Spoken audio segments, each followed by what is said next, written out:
హనుమంతుల వారిని మొక్కని చేతులెందుకు, శ్రీరామ అని పలకని నోరు ఎందుకు? అందరికీ నమస్తే అండి. Welcome back our channel. అందరు ఎలా ఉన్నారు? బాగున్నారా? మీరందరూ బాగుండాలని మనస్ఫూర్తిగా కోరుకుంటున్నాను. ఈరోజైతే ఒక మంచి వీడియోతో మీ ముందుకొచ్చాను. ఈరోజు వీడియో ఏంటంటే మనకు మే 22వ తేదీన గురువారం రోజున హనుమాన్ జయంతి కదా. హనుమాన్ జయంతి రోజు సులభంగా ఏ విధంగా పూజ చేసుకోవాలనేది ఈ వీడియోలో తెలుసుకుందాం. వీడియో ఎక్కడ స్కిప్ చేయకుండా చివరి వరకు చూడండి. మనం హనుమాన్ జయంతులు రెండు జరుపుకుంటాం. ఒకటి పెద్ద జయంతి అని, ఒకటి చిన్న జయంతి అని, రెండు జయంతులు జరుపుకుంటాం. చిన్న జయంతి చైత్ర పౌర్ణమి రోజు చిన్న జయంతిగా జరుపుకున్నాం. అంటే స్వామివారు ఆ రోజు విజయాన్ని పొందిన రోజు, స్వామివారు ఆనందంగా గడిపిన రోజులు. చైత్ర పౌర్ణమి రోజు సీతమ్మ తల్లి శ్రీరామచంద్రుడు కలుసుకొని వారికి పటాభిషేకం అయిన రోజు. హనుమంతుల వారికి శ్రీరామచంద్రమూర్తి ముత్యాల హారాన్ని సమర్పించిన రోజు. అంటే స్వామివారు హనుమంతుల వారు సంతోషంగా గడిపిన రోజులండి ఈ రోజులు. అంటే చైత్ర పౌర్ణమి రోజు స్వామివారు విజయం సాధించి ఆనందంగా గడిపిన రోజులు. అంటే శ్రీరామచంద్రమూర్తి సీతమ్మ తల్లి ఇద్దరు కలుసుకొని వారికి పటాభిషేకం జరిపి స్వామివారి చేతుల మీదుగా ముత్యాల హారాన్ని తీసుకున్న రోజు చైత్ర పౌర్ణమి. కాబట్టి స్వామివారిది ఆ రోజు చిన్న జయంతిగా, స్వామివారి విజయోత్సవంగా మనందరం జరుపుకున్నాము. ఇప్పుడు వైశాఖ బహుళ దశమి రోజు స్వామివారు అంజలీదేవి గర్భంలో జన్మించిన రోజు. వైశాఖ బహుళ దశమి రోజు స్వామివారు జన్మించిన రోజు. ఈ రోజున మనం పెద్ద జయంతిగా జరుపుకుంటాం. అంటే స్వామివారు వైశాఖ బహుళ దశమి రోజు స్వామివారు అంజలీదేవి గర్భంలో జన్మించాడు. ఈరోజు స్వామివారు జన్మించిన రోజు కాబట్టి మన హిందువులందరికీ ఒక వేడుక అండి, ఒక పండగ దినం. ఈ పండుగను మనందరం జరుపుకోవాలి. అయితే ఇంట్లోనే అతి సులభంగా స్వామివారి పూజ ఏ విధంగా చేసుకోవాలనేది ఈ వీడియోలో తెలుసుకుందాం. వీడియో మాత్రం ఎక్కడ స్కిప్ చేయకుండా చూడండి. ఇంకా మనం ఈ పూజ అయితే పూజా మందిరంలో అయినా చేసుకోవచ్చు, సపరేట్ పీఠం పెట్టుకొని అయినా చేసుకోవచ్చు. ఈ వేడుకనైతే అందరం చేసుకోవాలండి. హిందువులం ప్రతి ఒక్కరము ఈ పూజ అనేది ఈరోజు స్వామివారి స్వామివారి జన్మదిన వేడుకైతే మనం అందరం జరుపుకోవాలి. అయితే నేనైతే ఒక సపరేట్ పీఠం పెట్టుకున్నాను. పీఠం పైన మీ దగ్గర హనుమంతుల వారి ఫోటో ఉంటే ఫోటో పెట్టుకోండి. లేదనుకోండి శ్రీరామచంద్రమూర్తి పటాభిషేకం ఫోటో ఉంటుంది కదా, ఆ ఫోటో అయినా పెట్టుకోండి. అందులో కూడా హనుమంతుల వారు ఉంటారు. హనుమంతుల వారికి తనను పూజించేదానికంటే కూడా శ్రీరామచంద్రమూర్తిని పూజించడం ఇష్టమండి. ఎక్కడైతే శ్రీరామ అనే నామం జపిస్తారో అక్కడికి హనుమంతుల వారు వచ్చి త్రిష్ట వేసుకొని కూర్చుంటాడంట. అంటే శ్రీరామ అనే నామం జపం ఎక్కడ జరుగుతుందో అక్కడికి హనుమంతుల వారు ఖచ్చితంగా వస్తారంట. కాబట్టి మీ దగ్గర శ్రీరామచంద్రమూర్తి పటాభిషేకం ఫోటో ఉన్న పెట్టుకోండి. మీ దగ్గర స్వామివారి విగ్రహం ఉంటే విగ్రహం పెట్టుకోండి. లేదంటే శ్రీరామచంద్రమూర్తి పరివారం ఉంటుంది కదా, ఆ విగ్రహాలు ఉన్నా పెట్టుకోండి. ఆ విధంగా పెట్టుకోండి. నా దగ్గర అయితే ఫోటో ఉంటే ఫోటో పెట్టుకున్నాను. ఇంకా స్వామివారికి చక్కగా అలంకరణ చేసుకోండి. మన ఇంట్లో వారి పుట్టినరోజులైతే మనం ఏ విధంగా సంతోషంగా అన్ని ఏర్పాట్లు చేసుకుంటామో మనకు ఉన్నంతలో కూడా స్వామివారి జన్మదిన వేడుకకు అన్ని ఏర్పాట్లు చేసుకోండి. ఇంకా మీకు నచ్చిన పూలతో స్వామివారికి అలంకరణ చేసుకోండి. తులసి మాలతో అలంకరణ చేసుకోండి. స్వామివారికి అత్యంత ప్రీతికరమైన తమలపాకుల మాలను కూడా ఈరోజు తమలపాకులను ఒక మాలగా కుచ్చి స్వామివారికి మాలగా వేయండి. చాలా మంచిది. స్వామివారికి వడమాల కూడా చాలా మంది వేస్తారు. వడమాల అంటే కూడా స్వామివారికి చాలా ఇష్టము. అంటే మినపపప్పుతో వడలు తయారు చేసుకొని స్వామివారికి వడమాల సమర్పించుకోండి. మీ మనసుకు నచ్చినట్టు స్వామివారికి అలంకరణ అయితే చేసుకోండి. మీ దగ్గర విగ్రహం ఉంటే విగ్రహాన్ని పెట్టుకోండి. నా దగ్గర పంచముఖ ఆంజనేయ స్వామి విగ్రహం ఉంది, విగ్రహాన్ని పెట్టుకున్నాను. ఇంకా మనం ఏ పూజ చేసినా ముందు వినాయకునికి పూజ చేసుకోవాలి. కాబట్టి మీ దగ్గర వినాయకుని విగ్రహం ఉంటే విగ్రహం పెట్టుకోండి. లేదంటే చిన్నగా పసుపుతో వినాయకుని తయారు చేసుకొని పూజలో పెట్టుకోండి. ఒక చెంబులో నీళ్లు తీసుకొని అందులో పసుపు, కుంకుమ, అక్షంతలు, ఒక 1 రూపీ కాయిన్, ఒక పువ్వు వేసి అక్కడ కలశంగా పెట్టుకోండి, వర్ణ కలశంగా. ఇంకా దీపారాధన కుందులు తయారు చేసుకొని పెట్టుకోండి. మీకు 2 దీపాలు వెలిగించుకోండి, సరిపోతుంది. ఇన్ని దీపాలు వెలిగేయాలని ఏం లేదు.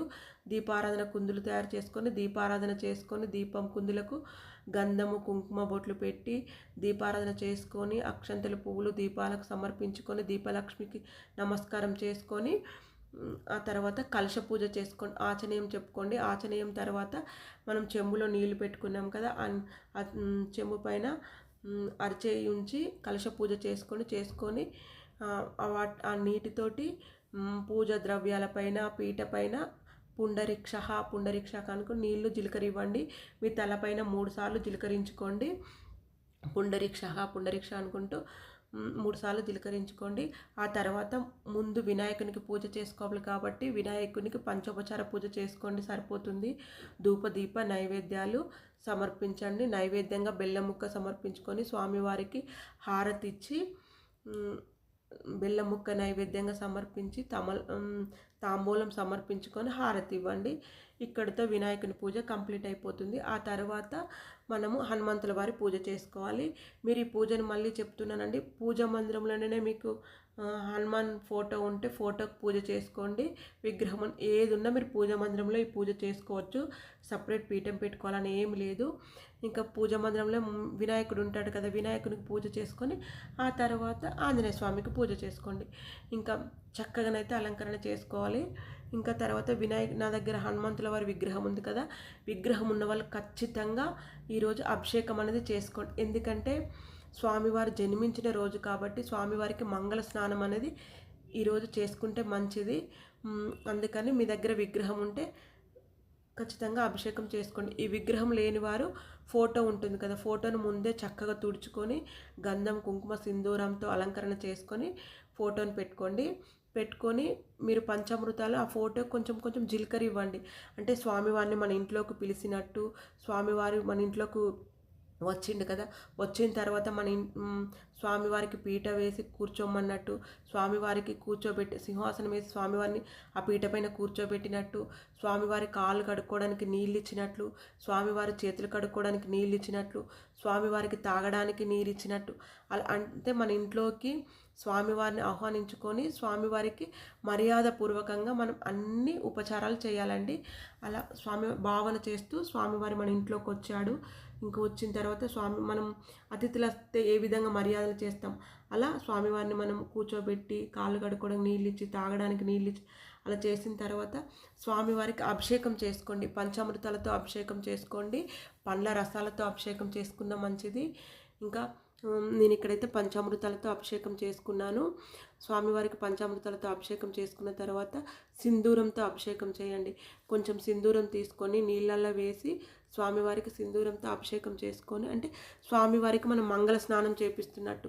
మన ఇంట్లో ఎవరిదైనా పుట్టినరోజు, మన పిల్లల పుట్టినరోజు రోజు మనం ఏ విధంగా అయితే వారికి అభ్యంగన స్నానం మంగళ స్నానం చేపిస్తాం, అదేవిధంగా స్వామివారికి ఈ విధంగా మంగళ స్నానం చేపించి ఆ తర్వాత ఒక మెత్తని క్లాత్తో చక్కగా స్వామివారికి పదన లేకుండా తుడవండి. ఈ నీళ్ళని మీరు కళ్ళకు అద్దుకోండి, కొన్ని తలపైన చల్లుకోండి. ఇంట్లో కూడా అక్కడక్కడ ఈ నీళ్ళను ఇవ్వండి, చాలా మంచిదండి. ఇవి నెగిటివ్ ఎనర్జీ అనేది పోతుంది. ఈ విధంగా స్వామివారికి మంచిగా చక్కగా గంధం కుంకుమ సింధూరంతో బొట్లు పెట్టి ఇంకా స్వామివారికి నూతన వస్త్రాలు సమర్పించండి. అంటే స్వామివారికి మనము స్నానం చేపించాం కదా, స్వామివారికి ఇంకా బట్టలు పెట్టండి. అంటే బట్టలు అంటే ఏం లేదంటే ఒక దూదిని తీసుకొని వాటికి గంధం కుంకుమ పసుపు అద్దించి స్వామివారికి వస్త్రాలు సమర్పిస్తున్నట్టు భావన చేయండి. స్వామివారికి యజ్ఞోపవిత్రం సమర్పించండి. కొంచెం దూదికి కుంకుమ పసుపు అద్దించి స్వామివారికి యజ్ఞోపవిత్రం సమర్పించండి. ఇంకా స్వామివారిని చక్కగా పూలమాలలతో అలంకరణ చేసుకోండి. స్వామివారికి తులసి మాల అయినా, తమలపాకుల మాల అయినా, వడమాల అయినా ఏదైనా సమర్పించుకోవచ్చు. అలా మాల సమర్పించండి. ఇంకా స్వామివారికి గంధం, ఇంకా పంచోపచార పూజలు అంటే గంధం సమర్పించండి. ధూప దీప నైవేద్యాలు ఇక్కడ పంచోపచారం అంటే స్వామివారికి గంధం కుంకుమ పసుపు ఈ విధంగా పంచోపచారాలు చేయండి. పంచోపచారాలతో పూజ చేసిన తర్వాత స్వామివారికి అగంధ పూజ చేయండి. అగంధ పూజ అంటే స్వామివారి ఒక్కొక్క అవయాన్ని మన మనసులో ఊహించుకుంటూ పాద పూజ చేస్తున్నట్టు, చేతులకు అలా పూజ చేస్తున్నట్టు మన మనసులో స్వామివారి ప్రతి అవయవాన్ని మన మనసులో ఊహించుకుంటూ పుష్పాలతో కానీ, తులసి దళాలతో కానీ, అక్షంతలు అంటే సింధూరం కలిపిన అక్షంతలతో కానీ స్వామివారికి అగంధ పూజ అనేది చేయండి. అగంధ పూజ చేసిన తర్వాత స్వామివారికి అష్టోత్తర శతనామాలతో అర్చన చేయండి. అంటే స్వామివారి అర్చన ఇక్కడ మీరు తమలపాకులతో పూజ చేసుకుంటే మంచిదండి. ఒక 108 తమలపాకులు తీసుకొచ్చుకొని వాటిపైన సింధూరంతో శ్రీరామ అనే నామాన్ని రాసి స్వామివారికి ఒక్కొక్క నామానికి ఒక్కొక్క తమలపాకును సమర్పించుకోండి. కొంచెం సింధూరం తీసుకొని అందులో కొబ్బరి నూనె కలిపి ఆ తమలపాకుల పైన శ్రీరామ అనే నామాన్ని రాసి స్వామి అష్టోత్తరం అంటే హనుమంతుల వారి అష్టోత్తరం ఉంటుంది కదా, ఒక్కొక్క నామం చదువుకుంటూ ఒక్కొక్క తమలపాకును సమర్పించండి. ఇక్కడ అరటి పళ్ళతో కూడా అర్చన చేసుకుంటే చాలా మంచిది. తమలపాకులు అంటే స్వామివారికి తమలపాకులు అంటే చాలా ఇష్టం. తమలపాకులతో అర్చన చేసుకోండి. తమలపాకులు లేనివారు తులసి దళాలతో అర్చన చేసుకోండి, పుష్పములతో అర్చన చేసుకోండి, సింధూరంతో అర్చన చేసుకోండి. నేను ఇక్కడ సింధూరంతో అర్చన చేసుకున్నాను, తులసి దళాలతో అర్చన చేసుకున్నాను. నా దగ్గర ఈరోజు తమలపాకులు లేవండి, అందుకైతే ఈ విధంగా చేసుకున్నాను.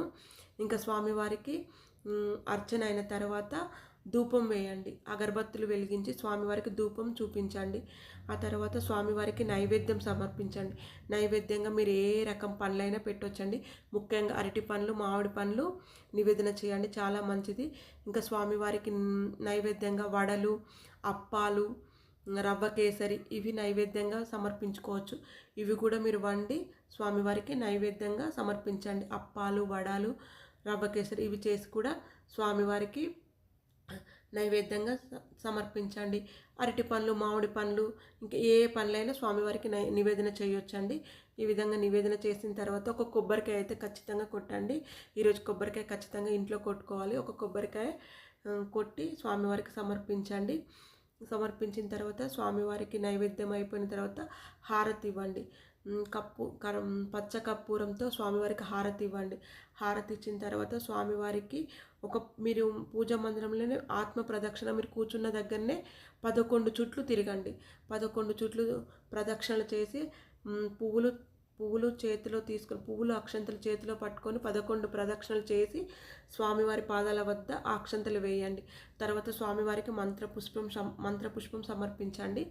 ఈ విధంగా మీరు స్వామివారికి పూజ అనేది చేసుకోండి. తాంబూలం సమర్పించండి. ఈ విధంగా హనుమంతుల వారి జయంతి రోజు పూజ చేసుకోండి, చాలా మంచిదండి. మీరు ఈ విధంగా ప్రతి మంగళవారం కూడా స్వామివారి పూజ అనేది చేసుకోవచ్చు.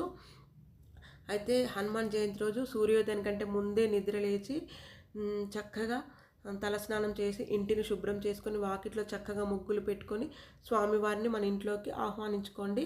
ఈ విధంగా స్వామివారి పూజ ఉదయం సాయంకాలం 2 పూటల చేసుకోండి. ఉదయం ఈ విధంగా స్వామివారి 9-10 లోపు పూజ చేసుకొని సాయంకాలం దీపారాధన చేసుకొని ఏదో ఒకటి నైవేద్యం పెట్టండి. ఇంకా ఈరోజు నియమాలకు వచ్చేసి నాన్ వెజ్ అయితే తినకూడదండి, బ్రహ్మచర్యం పాటించాలి. పీఠం పెట్టుకున్న వాళ్ళైతే బ్రహ్మచర్యం పాటించాలి. నాన్ వెజ్ తినకూడదు, ఇంకెవరిని దూషించకూడదు. ఈ విధంగా ఇంట్లో పూజ చేసుకొని మీకు దగ్గరలో హనుమాన్ టెంపుల్ ఉంటే టెంపుల్కి వెళ్ళి అక్కడ కూడా స్వామివారిని దర్శనం చేసుకొని మీరు టెంపుల్లో అర్చన చేయించుకోవాలనుకుంటే టెంపుల్లో కూడా అర్చన చేసుకొని ఈరోజైతే స్వామివారి ఆరాధన ఈ విధంగా చేసుకోండి, చాలా మంచిదండి. మనము జీవితంలో ఎలాంటి కష్టాలు వచ్చినా కూడా అండి ఒక మార్గం అనేది దొరుకుతుంది.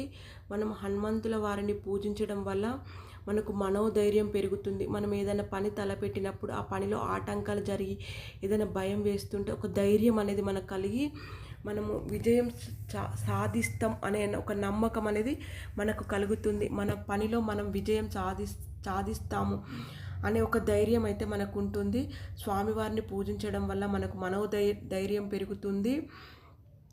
గ్రహస్థితి బాగలేదంటారు కదా, ఏలినాటి శనితో బాధపడుతున్నవారు, అర్ధాష్టమ శనితో బాధపడుతున్నవారు, ఇంకా గాచార బాలం బాగలేదనుకున్నవారు స్వామివారిని పూజించడం వల్ల వాటన్నిటికీ దూరం అవుతామండి. క్లిష్టమైన పరిస్థితులనైనా కూడా మనం స్వామివారిని పూజించడం వల్ల మనకు ఆ కష్టాలు అనేటివి దూరం అవుతాయి. కాబట్టి అంటే జన్మదినం రోజే కదండి, మీరు ప్రతి మంగళవారం కానీ శనివారం కానీ స్వామివారి పూజ అనేది చేసుకోండి. కనీసం టెంపుల్ కన్నా వెళ్ళండి, చాలా మంచిది.